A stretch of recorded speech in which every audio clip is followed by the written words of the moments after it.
It started with a glance. David wasn't on the battlefield where kings belonged. He was on the rooftop at ease in his comfort. And then he saw her. Bathsheba. Beautiful. Bathing. Married. He didn't look away. The glance became desire. Desire became decision. And the decision became a disaster. David didn't just covet a woman, he took her. And when his sin risked exposure, he didn't confess. He covered it up. He called Bathsheba's husband Uriah home, hoping to disguise the affair. But Uriah was too loyal, so David made a darker choice, arranged his death. The shepherd who once wrote songs now wrote strategies to end the life of a man that was faithful to him. It wasn't just adultery, it was deception. It was murder. It was the collapse of a man who had been called a man after God's own heart.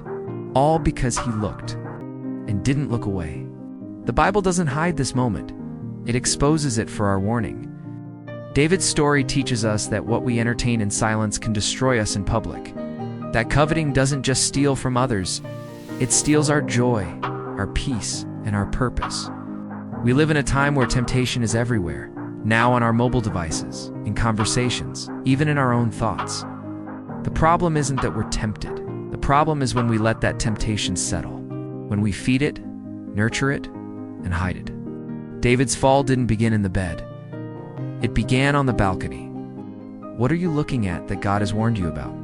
What are you entertaining that you know doesn't belong in your spirit? David's sin had consequences. The child from that moment didn't live. His household experienced pain and division. But David repented, and he experienced God's grace in his time of grief. He confessed, not with excuses, but with brokenness. "Against you only have I sinned," he cried. And God, who had every right to leave him in shame, forgave him. This story still speaks to us today.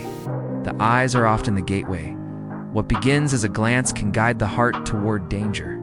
Even now, sin waits at the window. And even now, grace waits at the altar. If this message spoke to you, share it. Like, comment, and subscribe to The Scripture Speaks. Because the hardest truths are often the ones we most need to hear. This is The Scripture Speaks, where biblical truth meets today's reality. Because even through failure, the Word still speaks.